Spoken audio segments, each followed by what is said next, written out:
தமிழ் குரல் நேயர்களுக்கு வணக்கம். நம்மோடு இன்று சிறப்பு விருந்தினர் திராவிட முன்னேற்ற கழகத்தினுடைய நட்சத்திர பேச்சாளர் திரு குடியாத்தம் குமரன் அவர்கள் இணைந்திருக்கிறார்கள். அவரோடு நிறைய அரசியல் பேசுவோம். சார் வணக்கம். வணக்கம். தாவேகா கட்சியினுடைய 2ஆம் கட்ட தலைவர் ஆதவ் அர்ஜுனா முதலமைச்சர் ஸ்டாலின் அவர்கள் எங்களுடைய தலைவர் விஜயோட நேருக்கு நேராக இருந்து பத்திரிகையாளர்களை சந்திக்க தயாரா, எந்த பேப்பரும் இருக்கக்கூடாது, எந்த உதவியாளரும் இருக்கக்கூடாது, இந்த சவாலை ஏற்றுக்கொள்ளலாமா அப்படின்னு சொல்லி சவால் விடுத்திருக்கிறார். இதை எப்படி பாக்குறீங்க சார்? அவனை நேரா பார்த்தா செருப்பு அடிப்பான் ஆதவ் அர்ஜுனா. போரிக்குப்பேன் திருட்டு லாட்டு இருக்கிற ஃப்ராட் அக்யூஸ்ட் அவன்லாம் சிஎம் பத்தி பேசுறான். முதல்ல இவன் விஜய் எந்த பத்திரிகையாளர் சந்திச்சுக்கிறான் அதை சொல்லுங்க.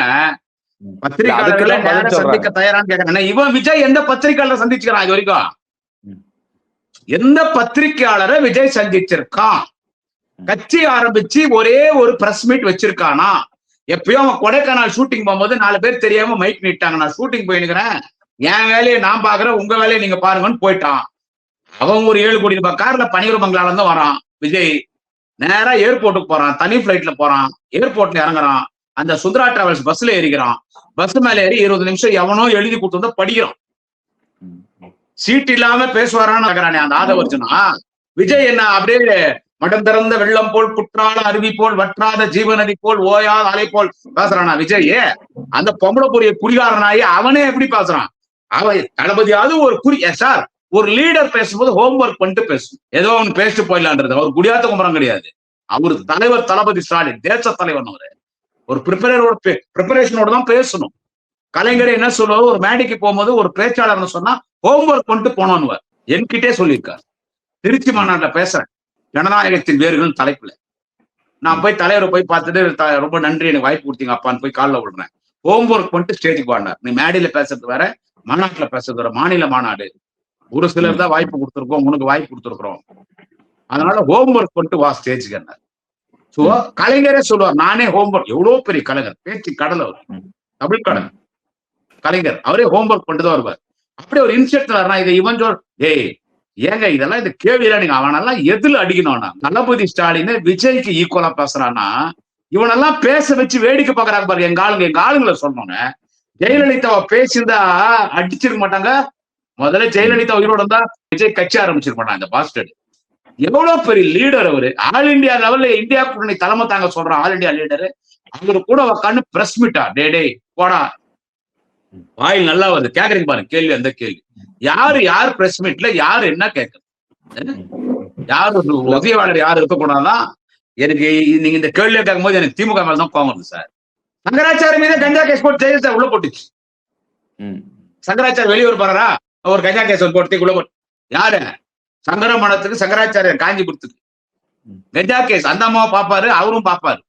இவனா உள்ளாமா சார்? 10 வழக்கு போட்டு குண்டாசுல போட்டு அவெல்லாம் பேசுவான் அவெல்லாம். அவன் புஷி ஆனதுனாவது அந்த ஆளுக்கு ஒன்றும் தெரியாது. நான் விஜய் இட்டுன்னு போறேன், ஏஞ்சிக்கவான்றான். இட்டுன்னு வரட்டா, இட்டுன்னு போட்டா ஏஞ்சிக்கவா. அவன் ஒரு லூசு, இந்த பாண்டிச்சேரிக்காரன். ஆனா இவன் யாரு? இவன் கேடி, இவன் அக்யூஸ்ட். இவன் பேசுறான் சிஎம் இந்த மாதிரி பத்திரிகையாளர் மீட்டில் உட்காந்து பேச தயாரான். அவன் எப்படா பத்திரிகையாளர் சந்திச்சான் விஜய்?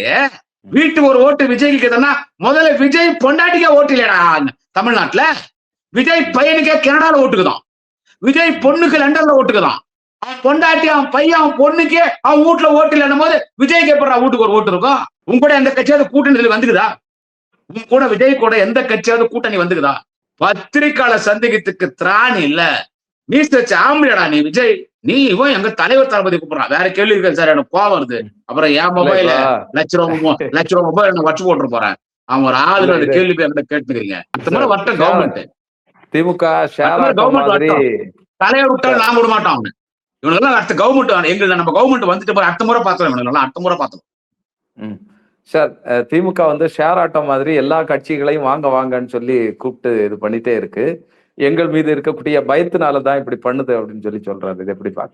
ஆதவர்ஜன சொன்னானா, கூட்டணிடா உங்ககிட்ட எவனும் வரல, நீ ஆட்சியில பங்கு தரன்னு யாரும் வரல. எப்படியாவது காங்கிரஸ் கொக்கி போட்டு இழுக்கலான்னு பார்த்த.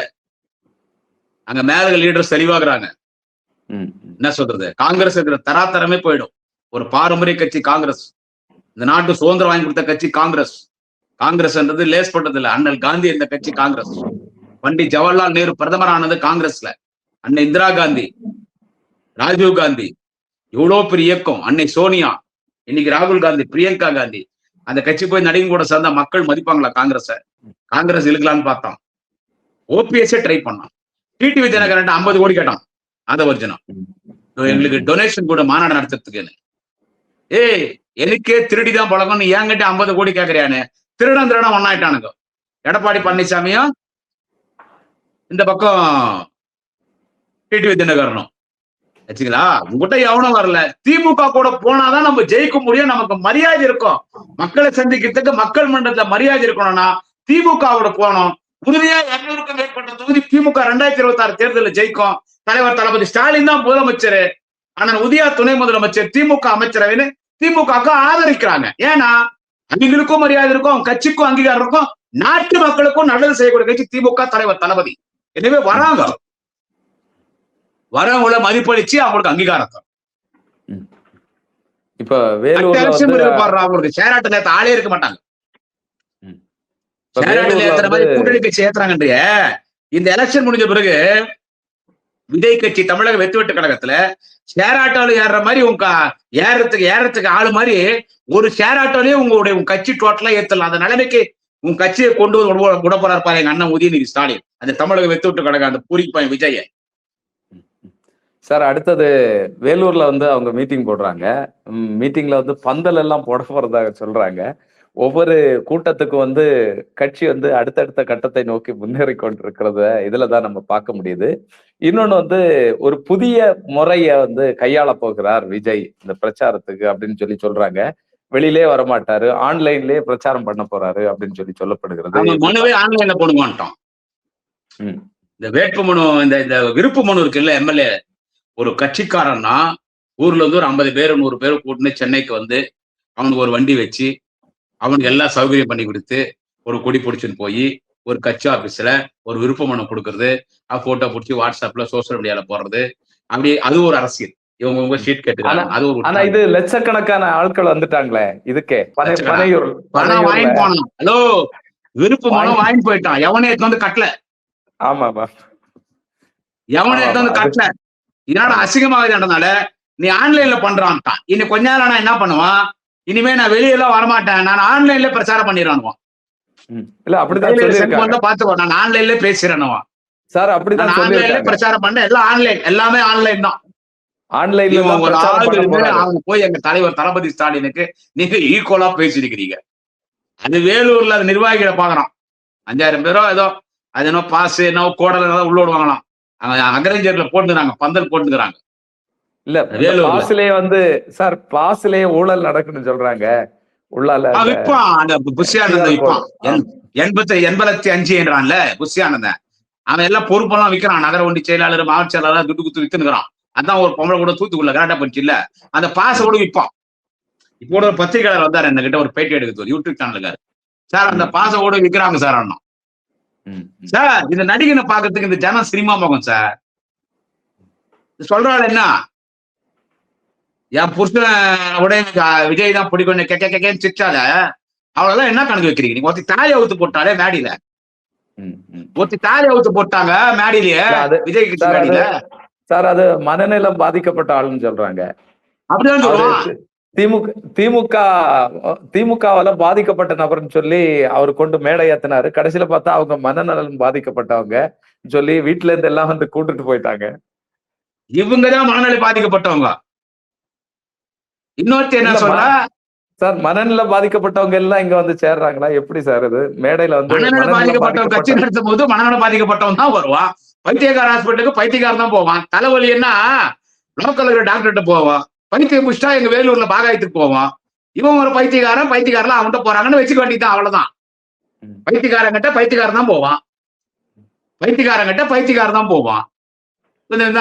சார் இது ஒரு கட்சி, ஒரு தமிழ்நாடு சாப்பிடு ஒத்தி சொல்றா என் வீட்டுல 9 பேர் இருக்கிறாங்க, நான் விஜய் ஓட்டு போடுவேன், மீது 8 பேர் ஓட்டு பண்ண விஷம் வச்சு சாவிச்சிடுவான்றான்.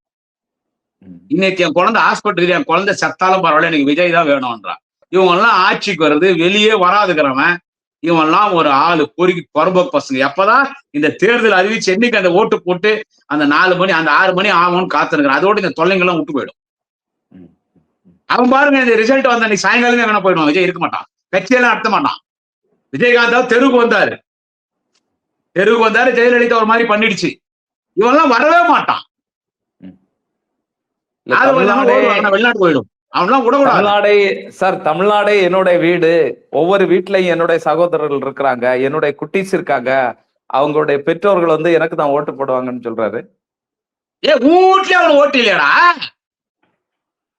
தமிழ்நாட்டுல ஒரு வீட்லயும் ஓட்டுக்குதான்ட்டு அது விட்டுடு. உன் வீட்லயே அவனுக்கு ஓட்டு இல்லையே? உன் பொண்டாட்டிக்கே தமிழ்நாட்டுல ஓட்டு இல்லையே? உன் பொண்ணுக்கு தமிழ்நாட்டுல ஓட்டு இல்லையே? உன் பையனுக்கு ஓட்டு இல்லையே? உங்க அப்பா அம்மா இங்க இருக்கிறாங்க. அப்புறம் எப்படி சொல்ற ஒரு வீட்டுல எனக்கு ஓட்டுக்குதுன்னு? தொகுதிக்கு ஒரு சில தொகுதியில 3000 4000 அதிகபட்சம் 5000 ஓட்டு வாங்குவான். விஜயே ஜெயிக்க மாட்டான், எழுதி வச்சுங்க. நம்ம தேர்தல் வெற்றி பெற்ற பிறகு நம்ம பேச போறோம். விஜயே ஜெயிக்க மாட்டான். விஜயகாந்த் அவர் ஜெயிச்சாரு. புஷி ஆனந்த் 4 தொகுதியில நிக்க போறாருன்னு சொல்லி சொன்னாங்க. அட இத்து போனவனே, டேய் ஒருத்தர் 2 தொகுதியிலனா நிக்க முடியும். ஒருத்தர் 2 தொகுதியில நிக்க முடியும். 4 தொகுதியில எப்படா நிப்பாங்க? ஏங்க அவனுக்கு சராசரி அதுவே தெரியலையேங்க. அவன் எப்படி அந்த கட்சி போச்சால் ஆகிறான்? இப்ப நீங்க சொல்லுங்க, எலெக்ஷன் கமிஷன் படி ஒருத்தர் எத்தனை தொகுதியில எம்எல்ஏ நிக்கலாம்? ஆமா ஆமா, 2 தான் நிக்க முடியும். ஒருத்தர் எம்பி என்ன 2 தொகுதி தான் நிக்க முடியும். ரெண்டுமே ஜெயிச்சா அவனை ரிசைன் பண்ணியா? எப்படி 4 தொகுதியில நிப்பாரு? அவர் 234 தொகுதியிலும் ஜெயிப்பாரு. நாங்க இட்டா வருவோம். நாங்க இட்டா வந்து 234 தொகுதி நிக்க வைப்போம். ஆனா அந்த தொகுதியில வாய்ப்பு இல்ல. அதனால 4 தொகுதியில நிக்க வச்சு 4 தொகுதி நாங்க இட்டுறோமோ இல்லையோ இட்டாரமோ இல்லையோ ஜெயிச்சுறாரு. என்னடா தமிழ் இது? டே நீ அந்த கட்சிக்கு போய்ச்சேடே. உன்னை நம்பி அந்த கட்சியில சின்ன சின்ன பொமலிகள்லாம் வந்து அவங்க கூட குடும்பம் நடத்தி புள்ள பெத்து கொள்றாங்க. கர்மாந்திரம். எப்பா நாங்க ராஜாஜி, பக்த வச்சலம், பெருந்தலைவர் காமராஜர், அன்னை இந்திரா காந்தி, எம்ஜிஆர்னு இவங்களெல்லாம் ஏத்து அரசியல் பண்ணிட்டு இந்த டிவிக்கு பொறுக்கி பையன் விஜய் கட்சிக்காரன் இந்த புஷி ஆனந்தன், திருட்டு பையன் ஆதவர்ஜனா மாதிரி ஆட்களுக்கெல்லாம் பதில் சொல்ல வேண்டிய ஆள் இன்னைக்கு எங்க திமுக வந்துச்சு. இதெல்லாம் ஒரு காமெடி எடுத்துக்க வேண்டியதான். அவ்வளவுதான், காமெடி எடுத்துக்கணும். சரி சார், இப்ப தாவேக்காவை யாரும் நம்பாதனாலதான் அவரு கூட கூட்டணி சேரலையா? இல்லன்னா அவருடைய செல்வாக்கு அப்படியே குறைஞ்சு போயிருச்சா? ஏற்கனவே இருந்த அந்த செல்வாக்கு இல்லையா? ஒரு அரசியல் கட்சி அந்தஸ்துங்கிற போய் அவங்ககிட்ட போய் படுதோல் அடியும் போது அவர் லைஃபே போயிடுமே. காங்கிரஸ் ஒரு மிகப்பெரிய 100 ஆண்டு இயக்குங்க. அது நாட்டு சுதந்திரம் வாங்கி கொடுத்த கட்சிங்க. அவங்க கூட போனா ஒரு தொகுதி ஜெயிக்க முடியாது, டெபாசிட் ஆக முடியும். அப்ப என்ன ஆகும்? அவங்க போல 4 பேர் சும்மா கிளப்பிவிட்டோம். அவங்க திமுக வர போறாங்க. திமுக காங்கிரஸ் தான் கூட்டணி சேர போது. காங்கிரஸ் எத்தனை தொகுதி திமுக வாங்குதோ அத்தனை தொகுதி காங்கிரஸ் வெற்றிக்கு நாங்க உழைப்போம். அதெல்லாம் வேற ஒரு பேச்சுக்கு சொல்றேன். அந்த மாதிரி டாக் வந்துச்சு. என்ன அவன் நிலைமை? யார் போனாலும் என்ன நிலைமை? ஓடி கொத்துருவாங்களே. அவனை நீங்க தலைவனா ஏத்துக்கிறதா?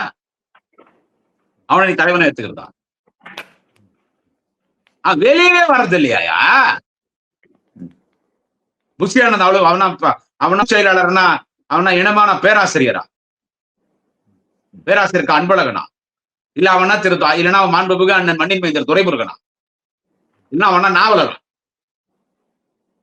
சொல்லுங்க. அவன் புஷி ஆனந்த போச்சாளர்னா? அவன் தமிழே பேசல. இட்டாரன் இட்டுன்னு போறேன். ஏஞ்சிக்கு வா 85 கீரானா கூட்டானா ஒரு போச்செயலாளர். ஐயோ அப்பா, இவனுங்கெல்லாம் நானே அதிகம் போய் சொல்றதுக்கு. சரி, இந்த எலெக்ஷன்ல என்ன ஆகும் பாருங்க. ஓடிடுவான். வரக்கூடிய நாட்கள்ல பாப்போம் சார், எப்படி தாவேக்காவினுடைய செயல்பாடுகள் எப்படி இருக்கு, தமிழக அரசியல் எப்படி பயணிக்கிறது அப்படிங்கிற. திமுக தலைவர் தளபதி ஸ்டாலின் உதயநிதி பேச போறேன். இவனுங்கெல்லாம் விட்டு அடிக்கிறேன். இவனுங்கெல்லாம் எலெக்ஷனை பார்க்க தானே போறோம். அது கூட நம்ம எவ்வளவு பதிவுகள் பேச போறோம். பார்ப்போம். உங்களுடைய நேரத்திற்கும் கருத்திற்கும் மிக்க நன்றி.